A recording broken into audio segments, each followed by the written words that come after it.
Over the next few years, Magnus built a tower beside the portal. He collected books and all sorts of magical objects to learn everything he could about the corruption.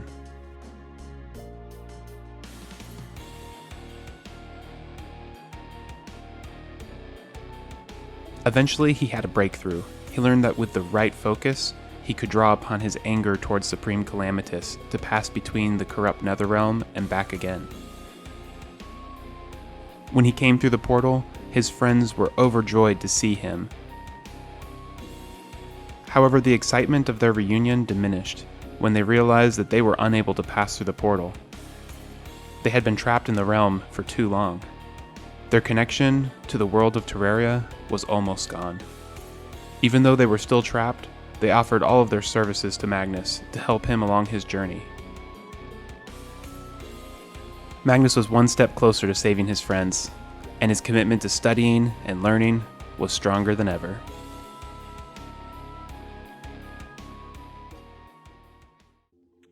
Welcome back. This is Rito here with another Magnus the Mage Calamity Let's Play. We are doing a mage-only playthrough on Death Mode, and this is just the beginning.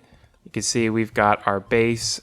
If you watched the last video I uploaded, it shows the building of this entire base, and I'm super excited. From the intro, we had established kind of the lore or the storyline behind this, and the idea for this was, he builds this tower beside this portal in order to study magic and bring other magical-minded people to help him study. So, these are going to be for the alchemists and then the goblin, the wizard. For now, I'm going to have the merchant there, but we're only going to have like the magic and kind of essential NPCs here. And so the idea is that between episode 1 and this episode, a ton of time has passed. My idea behind this is that he spent most of his time building this tower, getting older and wiser and studying books and getting magical knowledge to try to figure out how he can get his friends back. What he's successfully been able to do is, let me show you, Magnus has created a spell that will bring him through this portal, and it'll bring him out to the other side. One thing I've noticed with this area is it's actually a lot darker, because I think there were broken pieces of wall, and the bits of broken wall were actually lighting up this area a lot more. So I'm going to need to put a lot more diamond gem sparks in, and that will create more light. But this is the corrupt nether realm. So the idea is that after building his base and doing all that study, he's figured out that he can enter this area. But what he can't do is bring the NPCs through the portal with him. And so he needs to basically continue gathering lore from the bosses until eventually he can save all these people. But for now, I can use them as vendors. Let's go over a couple things. I've obviously brought in a bunch of stuff that is from all sorts of parts of the game, boss things right here. These are all aesthetic and just to make it look cool. I'm not really going to use like a crystal ball or anything like that until we get to the point where we can buy it. So this loom right here, as much as I want to start making string and see if we can get a warding one, I'm not going to use it until we've crafted our own loom and so on. So a lot of this stuff is just, I thought it looks super cool, so I put it in. Eventually, when we want to use each of these things, we'll need to collect them. Nothing in here I can use yet. In fact, I can just close that room off. I'm not going to use that till the goblin gets here. And then in here, I've put all of my resources that I acquired in the first episode right here, and all these treasure chests are empty except for the stuff that I acquired in the first episode. And now we've got enough to buy a piggy bank, which I definitely want. That'll be very helpful. But what I think I'm going to do first is go to the left so we can get the ice that we need to craft our next upgrade, and then we'll see where we go from there. There's so much to do, and it's pretty exciting. One thing I forgot to mention in the first episode is we have developer chest and leg piece, which are just vanity items. They actually don't have any stats, especially if they're in the vanity slot, of course. And then we have a familiar wig, so we can keep our cool Magnus the Mage look.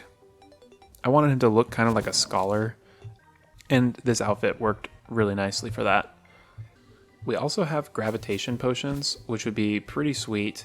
We could go up and see what we can find up in the sky. So we may do that after we get our next spell. This is a good spot. We got some ice right here. Grab all of that, and I think we're good to go. And we can go down to our crafting station, and let's get this staff crafted. The Icicle Staff. Awesome, and we got it as a hurtful Icicle Staff. The merchant actually sells lesser mana potions, so I just bought a few of those, and now we've got 6 mana potions, which will be really helpful. We can manually use them since we don't have anything like the mana rose or anything like that. So one thing I may regret is using our gravitation potion this early, but I kind of want to do it. We'll throw on a shine, a night owl, and a hunter, and then we'll go with gravitation. Let's put on our map and see what we got above us. What I want to try to do is find some planetoids, because a lot of them have a lot of good stuff on them. So let's see if we can get all this ore. Oh my gosh. This is all silver. We can probably craft a full silver set after this. And I think there's also some heart crystals up in the sky, so we can look for some of those as well. This enemy might actually be able to get through. Hopefully not.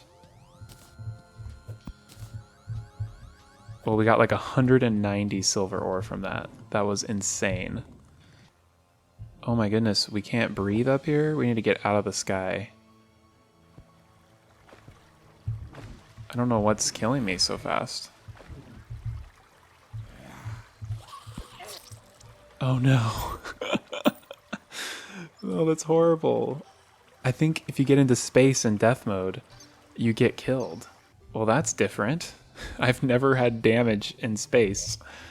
But we did get an insane amount of silver. So let's go craft that and see what we got.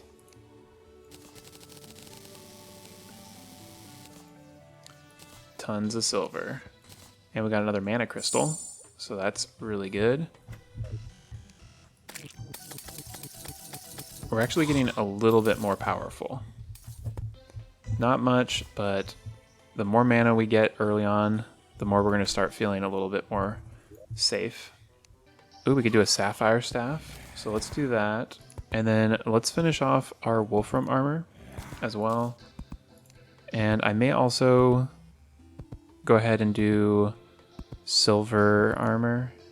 Might as well, as we've got so much silver.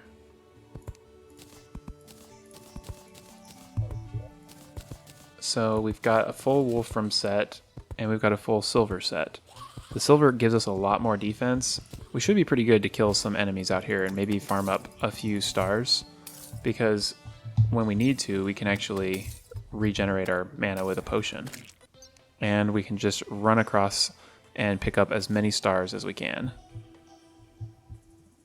And we may just put down some torches too while we're at it. Luckily, we do have one more gravitation potion. Although I'm not sure what is required in order to keep us alive in space. So I may have to figure that out.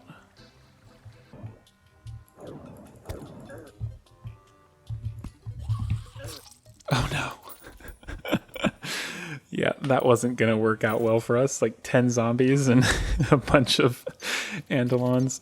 Well, that's fine. We can go to the left and see if we can find more fallen stars. Oh, sweet. We got another one. It only takes 3. Yes, one more.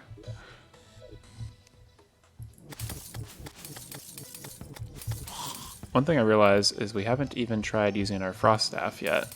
Whoa, it's cool. It rains frost down on people. It's like a blizzard staff. And we'll just dodge these guys.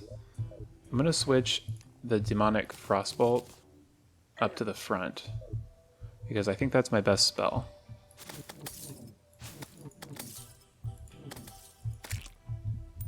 I love when they drop little stars.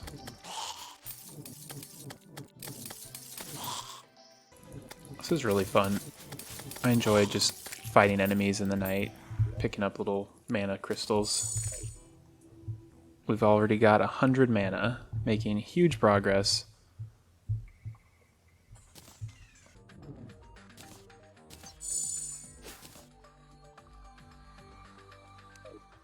Well, I think it just turned to be daytime.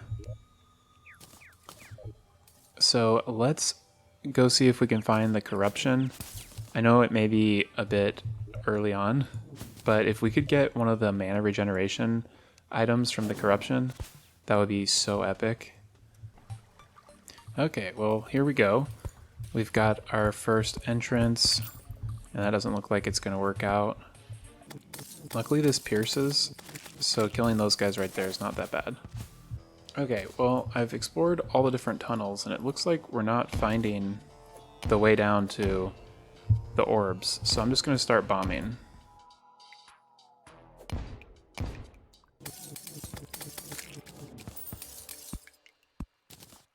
Sweet, there's 2 orbs right beside each other. So we'll just do these and hope for something good.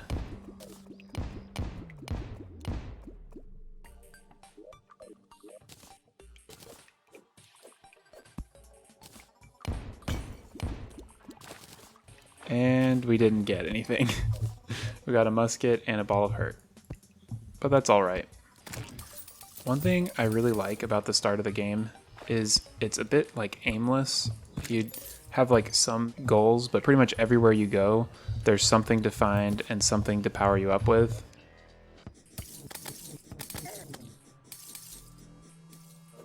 Okay, that monster is a bit tricky. I'm gonna just back out of that.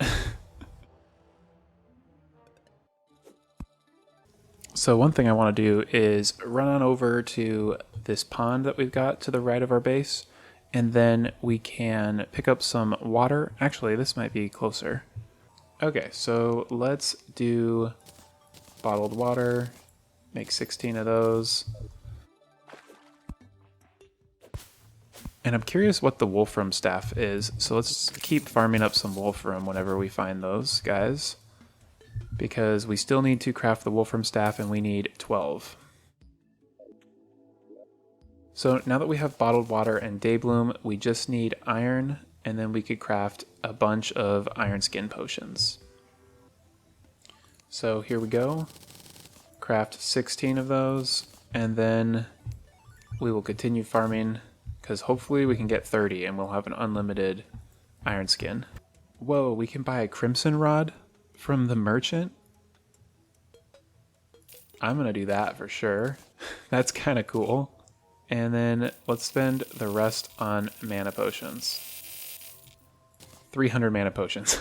That's overkill, but that'll be good. Let's go down into this cave to the left over here. We've got tons of bombs, so we can go really far.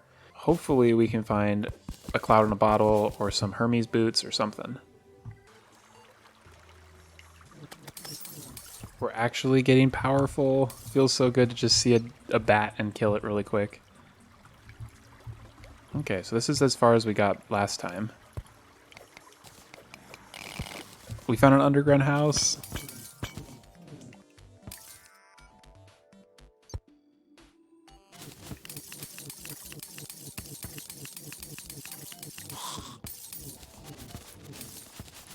Tons of cobwebs in here too. Another band of regeneration. Looks like we got a dart trap right there.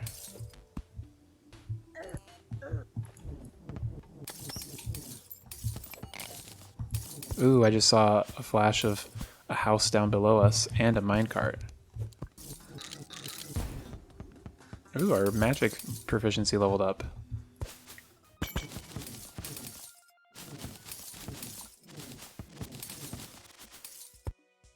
We got a star statue. That's kind of cool.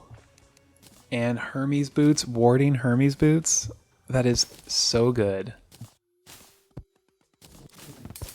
And a keg. Sweet. We even have a mine shaft below us. And I think on our mini map, there's actually another house right below us. This is so much good luck. And a second pair of Hermes Boots. Don't really need them, but that's still nice. Okay, let's see if we can defeat this guy. I think we've got enough mana now.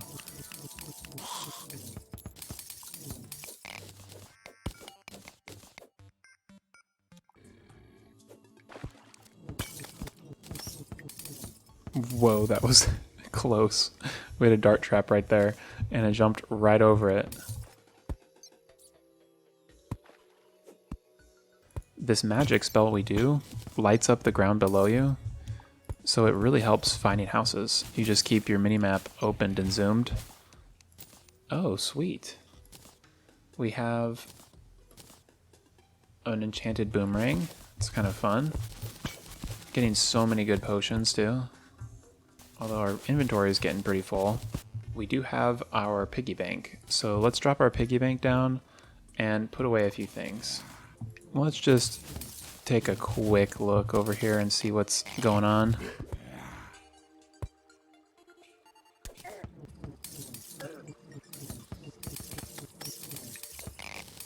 Oh no.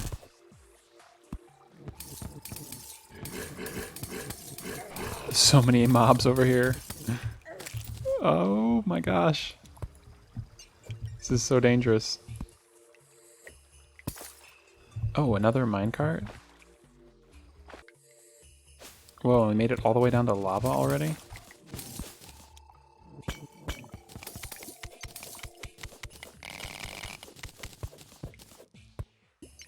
Ooh, a heart crystal.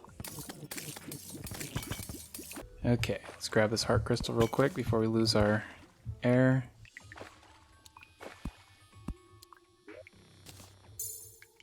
Let's farm up some obsidian down here.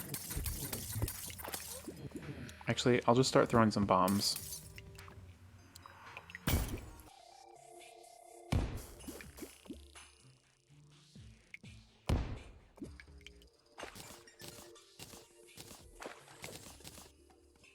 Well, we picked up a ton of obsidian.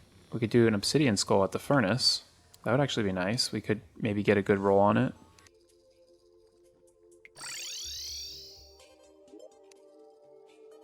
Let's go ahead and craft an obsidian skull.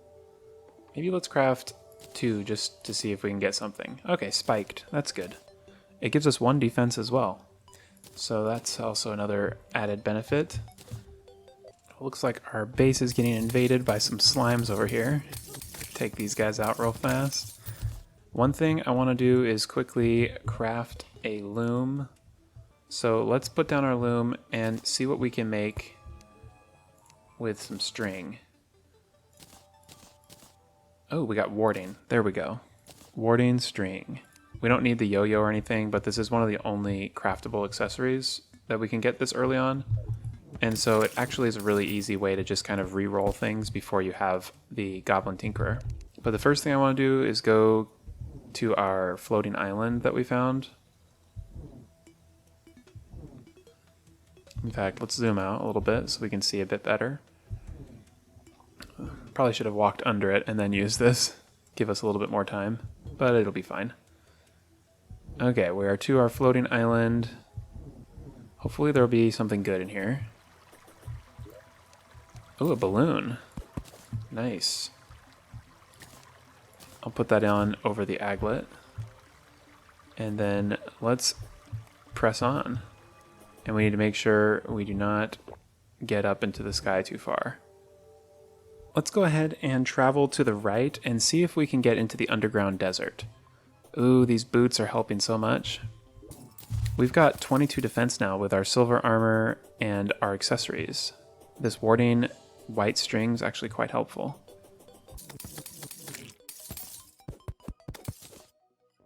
We're getting pretty good damage here with our frost bolt, so we should be able to survive a decent amount.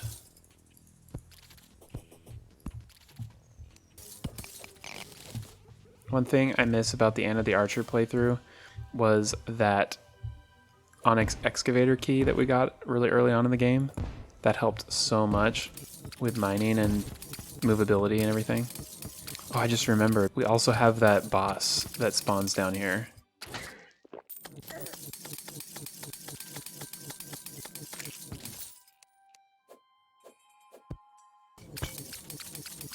Ooh, gold. We got a flare gun and our first extractonator. Let's kill this guy right here. I know he dropped something important. The Stormulin Mandible.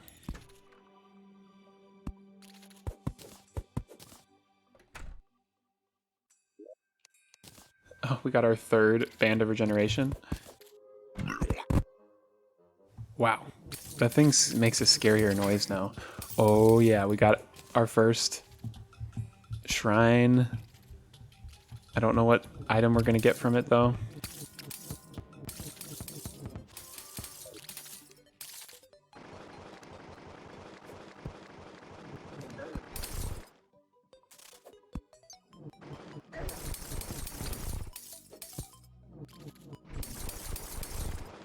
Maybe we can defeat him.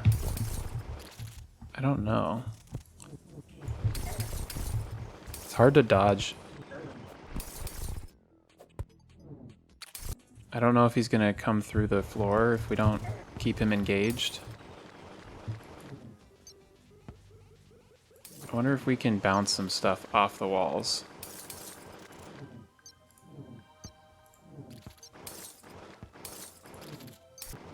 Ooh, we got him. We got him. Oh my gosh, this is so cheesy.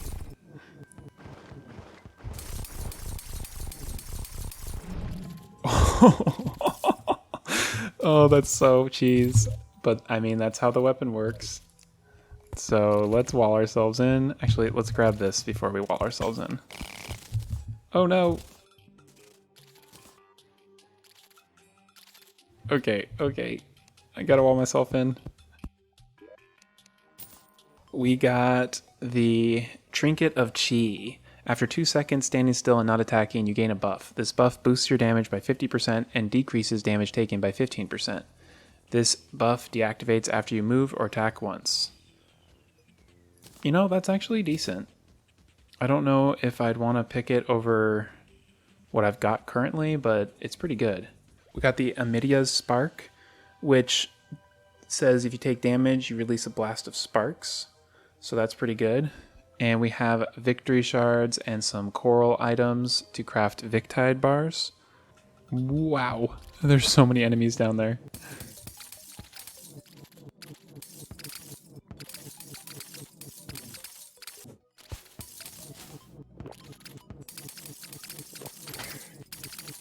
This is when it's nice to have tons of mana potions. Even though I'm getting tons of mana sickness, it's still pretty sweet to just keep being able to do damage.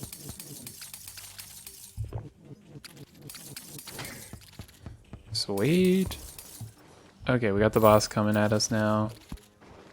I wonder if we can pull off a similar strategy.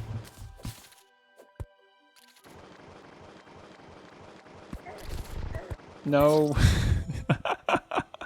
We were stuck because of our little wall we built to protect ourselves. Okay, I'm just happy we got anything at all. So let's go put our stuff away and see what we can craft. Sweet, so we can craft Victide bars. We can only craft 2 with the materials we have. So right now we can make a couple things already, but we need more Victide if we're gonna make the Coral Spout, which will be a great magic weapon to get. I think this is a good place to stop this episode for today. We've had a lot of progression with getting our new armor set and a bunch of new accessories and a lot more mana. Oh, and speaking of mana, I hear some stars. Grab that. Oh my goodness, we have a goblin army, but I think we're gonna have to end it right here, and we will start next episode first thing with a goblin army. It's gonna be crazy. So if you've enjoyed this video, be sure to like and subscribe so you can catch the next episodes. Thanks again for watching, and I'll see you next time.